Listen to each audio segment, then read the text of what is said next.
There was a lot of interesting data that came out of our research, and I think the three words that I sort of take away from our research are anxiety, disengagement, and also hope.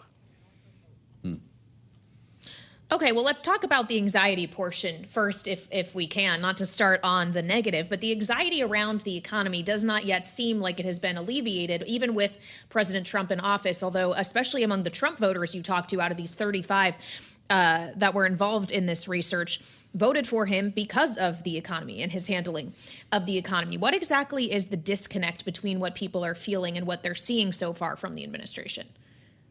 The things that the voters really pointed out, particularly the Trump voters that we followed through the three phases of this research, were that they were expecting a little bit more economy-related action in the first couple of months of the Trump administration. And they're seeing a lot about foreign affairs and engagements with our allies. They're seeing a lot of things on immigration and DOJ.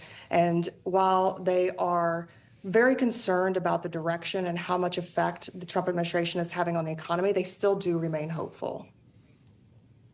I want to hear about the tune-out, because a lot of people just find it easier to stop watching, stop listening when things either get to be confusing or frustrating. And it sounds to me, Cori, like we have both.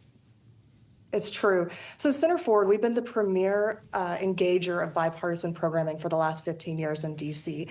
And we thought it was really important to look at how voters were engaging in cross-party discussions. In addition to discussions with friends, family, how were they engaging with news, social media platforms? And so this research was really different from a lot of research that you find, and then it was conducted in three different phases. First one was immediately pre-election. The second was immediately post-election. And then the third phase was just a few weeks ago, a couple of months into the Trump administration. And we followed these same voters and asked them to diary in response to questions that we asked them. The disengagement that we're finding over political discourse is quite alarming, particularly for an organization like Center Forward that really focuses on having those thoughtful conversations, finding compromise and common ground. And there is a great deal of disengagement, particularly among women who are creating many more boundaries for themselves in order to preserve their mental health. And that includes not just stepping away from social media and news, but also parameters around how they're engaging with neighbors, friends, work colleagues.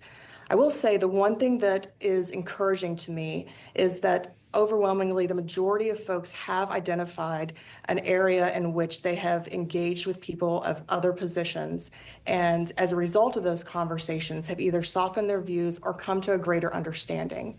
So the lesson that we've learned from this is that those who go into conversations looking to change someone else's mind are finding the least value in those engagements. But the ones who really go into those conversations looking from a place of curiosity and attempting to educate themselves are finding a great deal of value of engaging in cross-party dialogue. So that's cross-party dialogue, Cori. I'm also interested in intra-party dialogue or dismay, perhaps, if you're Democratic voters specifically. Among the ones you talk to, I'm quoting here from the research, they say they, quote, aren't sure what the party stands for these days, and especially what we all witnessed last week, a House Democratic caucus that voted against a Republican-backed government funding measure, a Senate Democratic caucus that was fractured and ultimately supporting it, led by the minority leader, Chuck Schumer. It does seem like a party that isn't quite sure where it stands, and that's being reflected in the people you're speaking with. You're right, Kaylee. It was reflected in the research. And those, when we asked them about how their perceptions of various parties, would be Democratic or Republican Party, the voters who were identifying the perceptions of the Democratic Party were really looking for more communication from the party on what they stand for and how to better engage. You're right. It's very much about communication. Producer James just put a New York Post story in front of us here. Embattled New York City Mayor Eric Adams reveals he stopped reading the news. Quote, I sleep so much better, Cori. What does that mean for the rest of us who are trying to do this every day? I know, it's tough. It's tough.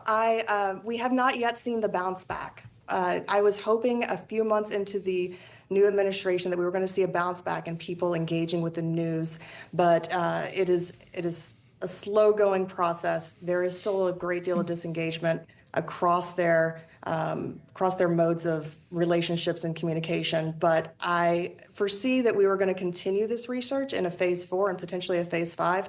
And I'm optimistic that we're going to see people bouncing back to engagement and hopefully with media as well.